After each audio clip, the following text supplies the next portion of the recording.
Assalamualaikum warahmatullahi wabarakatuh. Selamat pagi anak-anak, adik-adik sekalian. Ketemu lagi dengan Bu Nita Fajaryanti di sini sebagai Ketua Program Studi Farmasi di Sekolah Tinggi Ilmu Kesehatan Kendal. Bagaimana kabarnya? Tetap semangat ya. Nah, untuk paparan hari ini Bu Nita akan menjelaskan tentang bagaimana profil dari program studi D3 Farmasi di Kendal. Ya. Kemudian, sebelum Bu Nita jelaskan lebih lanjut, ada baiknya kita kenalan dulu ya, karena ada istilah tak kenal maka tak sayang ya.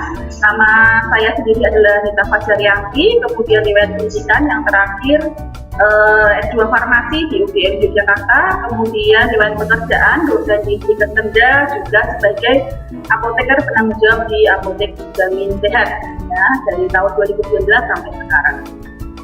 Nah, kemudian untuk program studi D3 Farmasi sendiri, legalitasnya untuk nomor SK pendirian adalah nomor 117/E/O dan garing 2011. Kemudian nomor SK Lampetnikes yang terbaru karena kita sudah terakreditasi B ya dengan nomor SK 0630/Lampetnikes/akreditasi/Diploma/9/2018. Kemudian visi misi dari program studi D3 Farmasi, yaitu visinya adalah menjadi program studi farmasi D3 yang unggul di bidang farmasi komunitas dan menghasilkan ahli media farmasi yang handal serta bermartabat di tingkat nasional pada tahun 2020. Ya. Kemudian bagaimana dengan misi kita, yaitu menyelenggarakan pendidikan dalam pengembangan ilmu pengetahuan dan teknologi kefarmasian, terutama farmasi komunitas yang unggul, tepat guna, dan berhasil guna, menyelenggarakan dan mengembangkan penelitian aplikatif, inovatif yang relevan dengan kebutuhan masyarakat, kemudian menyelenggarakan pengabdian masyarakat dan pelayanan ilmu pengetahuan dan teknologi kefarmasian, mengembangkan sikap kewirausahaan dan kemandirian di bidang kefarmasian sesuai dengan tuntutan pasar kerja, dan mengembangkan jejaring kerjasama dan menjaga nilai etika akademis serta citra institusi. Ya. Kemudian untuk dosen sendiri, ada 6 dosen prodi, dosen tetap, yaitu Bu Nita sendiri, kemudian ada Bu Melani, Bu Esti, Bu Meta, Pak Heru, dan terakhir Bu Isna. Juga nanti akan dibantu dengan dosen-dosen di luar prodi sesuai dengan bidang keilmuannya. Nah, kurikulum yang kita gunakan adalah kurikulum KKNI. Dari tahun 2019 sampai sekarang kita gunakan kurikulum KKNI. Ya.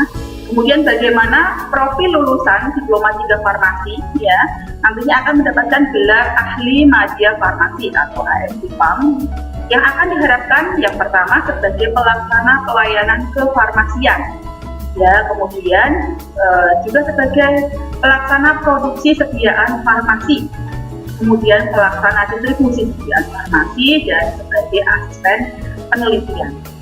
Nah, kemudian fungsi dari lulusan Diploma 3 Farmasi yaitu melaksanakan peracikan dan penyerahan obat sesuai dengan ketentuan yang berlaku, melaksanakan penata laksanaan sediaan obat, melaksanakan teknologi pembuatan sediaan farmasi, melaksanakan pengelolaan di bidang pengemasan, melaksanakan pengelolaan di bidang pergudangan, kemudian melaksanakan teknik pendistribusian dan pemasaran sediaan farmasi.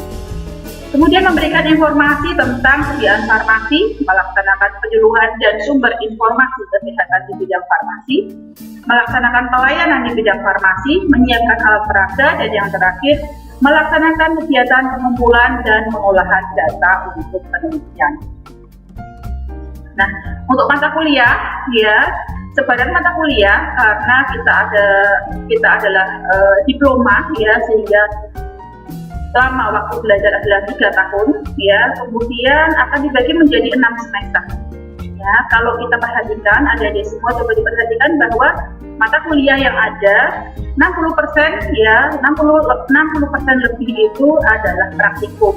Ya, karena kita di D3 Farmasi ditutup sebagai tenaga teknis ya, yang melaksanakan, sehingga kebutuhan untuk praktikum akan banyak. Kemudian di semester 1 ada 12 mata kuliah, kemudian semester 2 ada 13 mata kuliah, kemudian semester 3 ada 13 juga mata kuliah, semester 4 ada 12 mata kuliah, ya. Kemudian semester 5 ada 11 mata kuliah. Yang terakhir adalah semester 6 hanya ada 2 mata kuliah, yaitu praktek kerja lapangan dan pembuatan karya tulis ilmiah atau KTI. Ya. Nah, kemudian ketersediaan sarana prasarana yang ada di kampus Tiket Kendal, yang pertama adalah fasilitas pembelajaran yang representatif.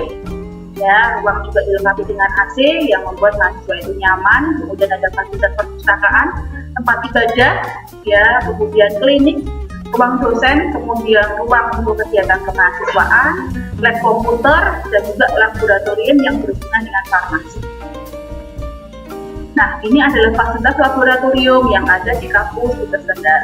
Kita punya alat spektrofotometri, kemudian lab farmaseutika dengan neraca kasar, ya, kemudian cetak tablet, kemudian alat untuk inkubasi yaitu inkubator, kemudian alat untuk salut yaitu coating, ya, kemudian neraca analitik, kemudian alat untuk pembuatan kediaan steril yaitu LAF atau laminar aerosol, kemudian alat untuk uji hipnotik sedatif pada hewan coba, ya, yaitu rotarot, kemudian ada otoklav, ya, yang digunakan untuk proses sterilisasi otoklav, kemudian juga ada kemudian water bath yang digunakan untuk pengeringan atau penguapan ekstrak, ya, mikroskop yang digunakan untuk mengidentifikasi bakteri, kemudian ada almari pengering yang digunakan untuk mengeringkan granul yang akan nantinya dicetak menjadi tablet atau pengeringan simplisia bisa di almari pengering,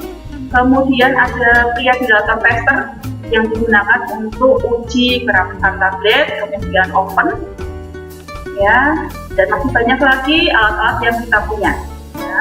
Nah, di sini ada beberapa foto, ya, alat dari adik-adik semua yang sudah lulusan yang dipesan dan diterima bekerja.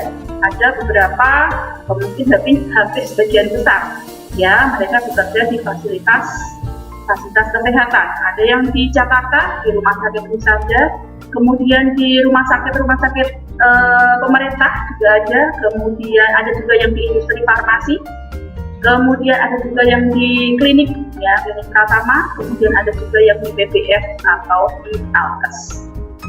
Nah, bagaimana pekerjaan kefarmasian TTK di industri obat? Kita lihat bahwa seorang TTK atau tenaga teknis kefarmasian, jadinya nanti adik-adik itu kalau lulus akan menjadi yang namanya TTK atau tenaga teknis kefarmasian, ya, akan bekerja di industri obat. Nah, ini akan kalian lakukan, ya, di industri obat yang ada beberapa area, ada area white, area gray, area black, ya. Nanti adik-adik akan bekerja sesuai dengan tupoksinya masing-masing di industri obat. Nah, ini juga, ya, proses pembuatan sediaan obat.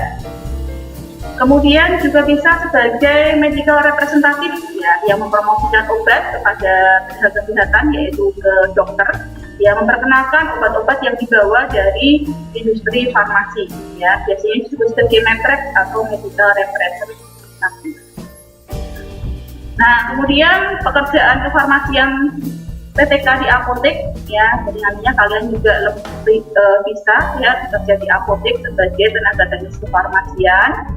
Nah, ini melayani obat resep, ya, yang nantinya akan dibantu oleh apoteker, ya, sebagai penanggung jawab kalian. Nah, kemudian di rumah sakit, ya, di rumah sakit juga TTK akan bekerja di rumah sakit, melayani resep juga, ya, kemudian juga akan bekerja di bawah bimbingan dari seorang apoteker. Nah, baik, kira-kira seperti ini adik-adik semua profil dari program studi D3 Farmasi. Ya, saya harap adik-adik semua bisa semangat, ya, semangat belajar di Tiket Kendal, ya, untuk menjadi tenaga teknis kefarmasian yang handal, ya. Saya akhiri adik-adik semua presentasi dari Bu Rita, ya. Selamat siang, wassalamualaikum warahmatullahi wabarakatuh.